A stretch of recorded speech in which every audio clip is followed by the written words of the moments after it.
Esta conversación con nuestra compatriota Albertina Peterbach, colaboradora de UNESCO, quien ha publicado un más que interesante artículo que yo les comenté ayer y recomiendo su lectura. Seúl, en revista Seúl, ¿sí? Para que no haya confusión. La guerra de Ucrania, 4 años. Albertina, buen día, ¿cómo estás?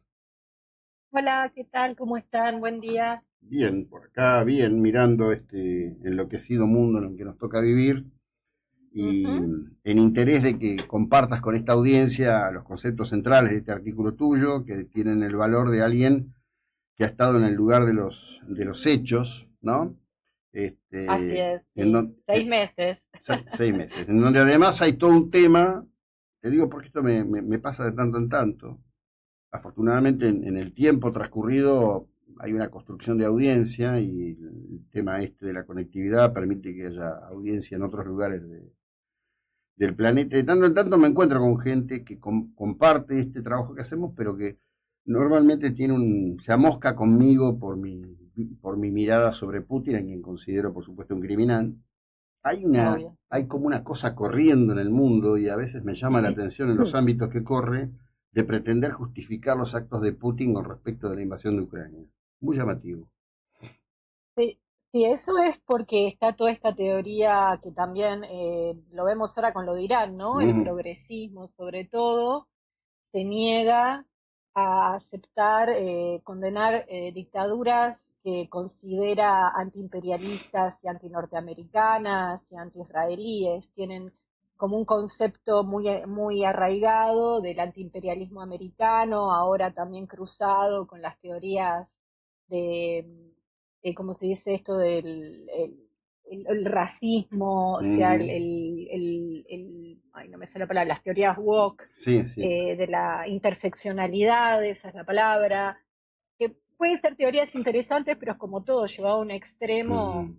es lamentable la aplicación. Entonces, estas lecturas de que Putin en realidad está luchando contra el imperialismo y son tan absurdas, pero son parte de una mítica del progresismo, ¿no? A mí me Ujú. pasó mucha gente que le pasé mi artículo, donde yo explico lo que están haciendo las tropas de Putin en los territorios ocupados, Ujú. eh, gente muy progresista, incluso de izquierda, y se han quedado como pasmados con mi artículo, ¿no? Como, incluso una amiga ha sido muy honesta, me ha dicho, realmente es un tema que yo tengo desdibujado en mi cabeza Ujú. Ujú.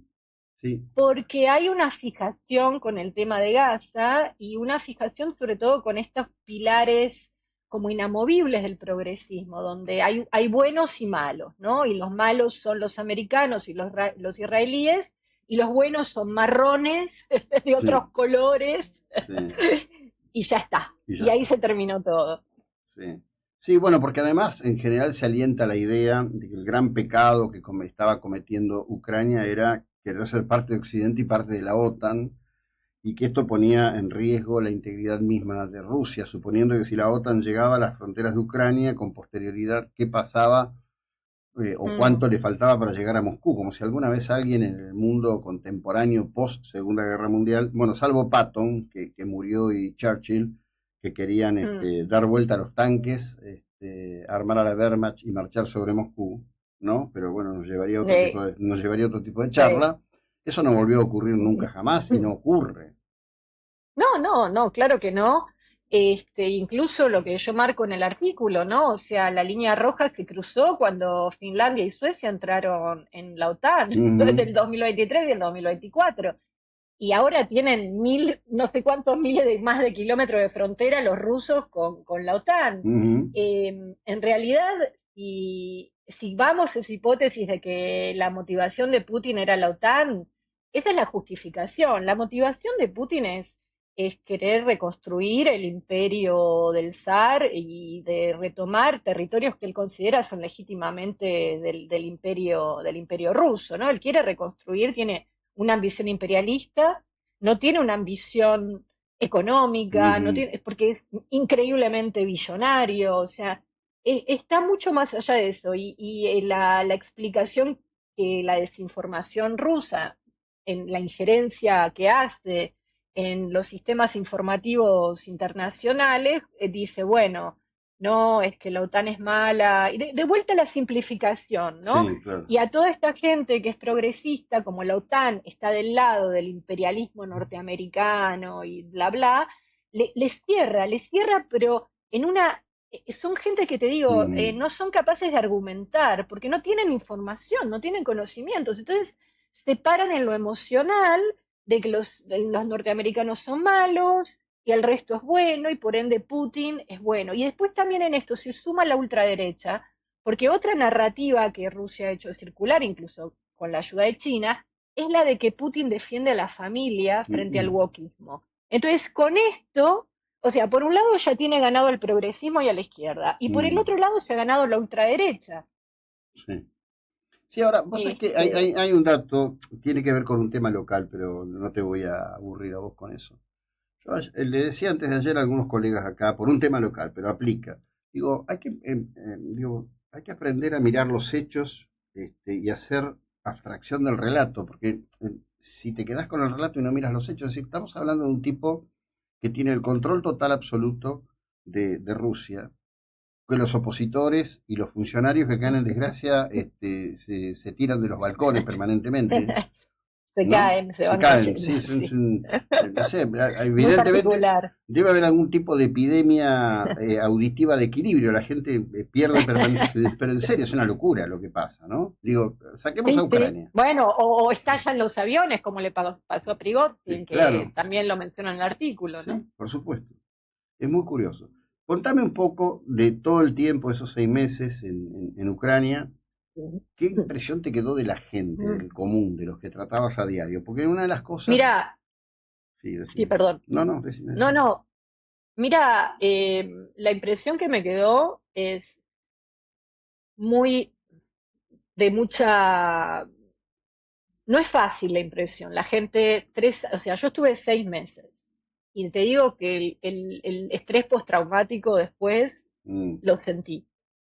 Eh, Te digo, vivir 3 años en esa situación, eh, la gente no está bien, la gente no está bien, o sea, trabajar con ellos, todo te das cuenta, ujú, el nivel de desgaste y el nivel de estrés y el nivel de, de dificultad de vivir constantemente en guerra, claro, sí, no, sí.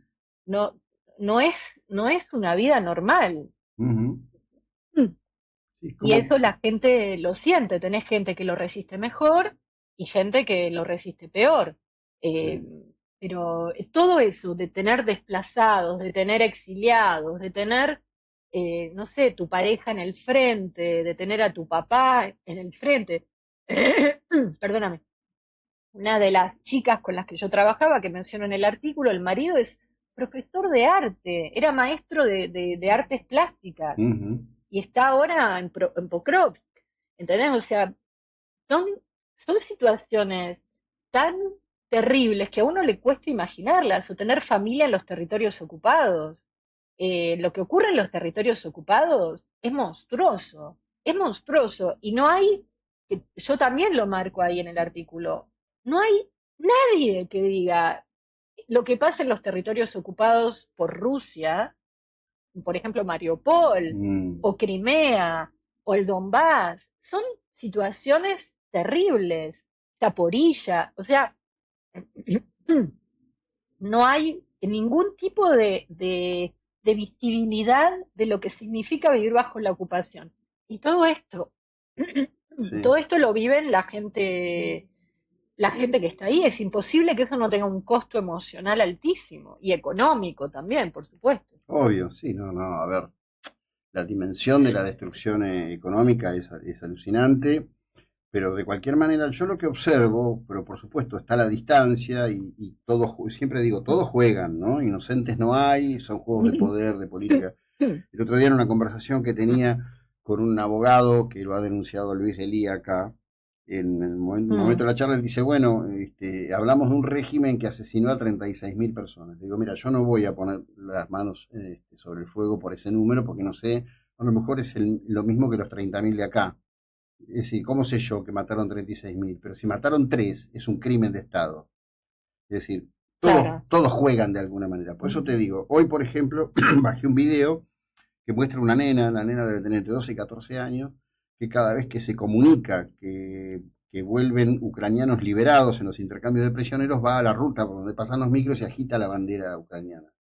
Qué sé Sí. yo si eso es legítimo o no es legítimo, pero lo ves permanentemente. Pero claro que es legítimo, esta gente está desesperada defendiéndose, porque aparte de esto que te digo, los territorios ocupados no es anecdótico. Eso es lo que te va a pasar si Rusia llega aquí. O mm, sea, no es que, a ver, ellos no están ahí bancándose la guerra y no levantan la banderita blanca porque no tienen ganas de que termine la guerra y no saben el costo emocional y económico que eso tiene.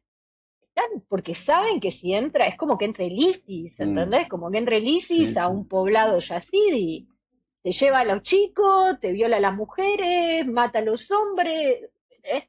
O sea, estamos hablando de cosas terribles. Entonces, los ucranianos, lo que yo digo y lo que he visto y lo que puedo decir es, y hasta que no tengan realmente una seguridad de que mm, no va a entrar el ISIS, o sea, las tropas, los unos sí, de Putin, y van a defender hasta lo que puedan, porque no queda otra. Porque vos no vas a entregarle tus hijos a un criminal, no lo vas a hacer de buen grado. O creer que un acuerdo, cuando ningún acuerdo sea respetado, va a ser respetado si no, no tenés 800 cañones apuntándole a sí, la cabeza.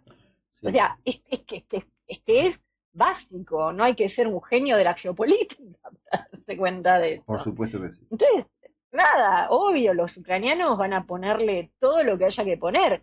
El costo que tiene eso sobre los ucranianos es gigantesco. Que los ucranianos también lo paguen solos, y bueno, la verdad, no sé. Es de una crueldad extrema. Quiero cerrar esta conversación contigo, que siempre agradezco tanto. Estamos en los días que se conmemoran los crímenes del bosque de Katyn.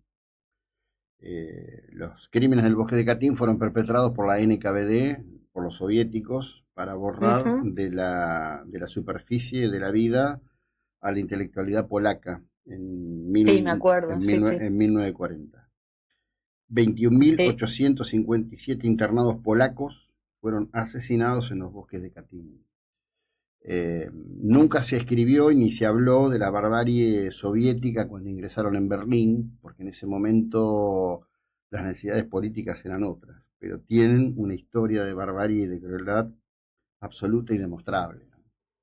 Ujú. Sí, y Y de hecho uno podría decir que el costo que pagaron todos los que quedaron bajo el yugo soviético después de la Segunda Guerra Mundial no no, fue no, ninguna victoria de los aliados, no, ¿no? por O supuesto. sea, uno Bueno, puede decir eso. de hecho Estados Unidos entregó a Europa del Este, digamos, contra la sensata opinión de Churchill que se oponía terminantemente, pero bueno, eso Sí, es solo, solo sí, Solo te quería terminar, antes de decime. que cerremos, te quería decir una cosa porque nosotros hemos hablado y te lo recordé en un mensaje privado Sí, de 2022, sí, acerca cuando empezó con lo del asesinato de Maya Mini. sí, eh, y quería decirte algo que compartir con vos y con la audiencia, algo que a mí me parece, ¿no? Que es muy contrafáctico lo que voy a decir, es incomprobable, pero yo personalmente creo que lo de Irán, lo que está pasando hoy en Irán, no podría pasar si Putin en el 2022 no hubiese ingresado en Ucrania y se hubiese metido en un lío. Y la guerra de 3 días, 10 días, lo que fuera, le viene durando 4 años. O sea, hay mm, también un sí, encadenamiento de hechos que es como que todo tiene que ver con todo, pero me parece sí, importante entender que la entrada de Putin en Ucrania, porque todo el mundo ahora habla de la Tercera Guerra Mundial, va a empezar ahora, no, yo digo, ya empezó sí, en el claro, 2022. sí, claro, sí, sí, absolutamente. Yo coincido, Me parece importante. sí, coincido con tu análisis. Te agradezco mucho, te mando un abrazo a la De nada, distancia. Gracias por tu tiempo y la muchas ilustración de estos gracias. temas, muy amable. Esta es Albertina Peterbach, compatriota nuestra, funcionaria en UNESCO,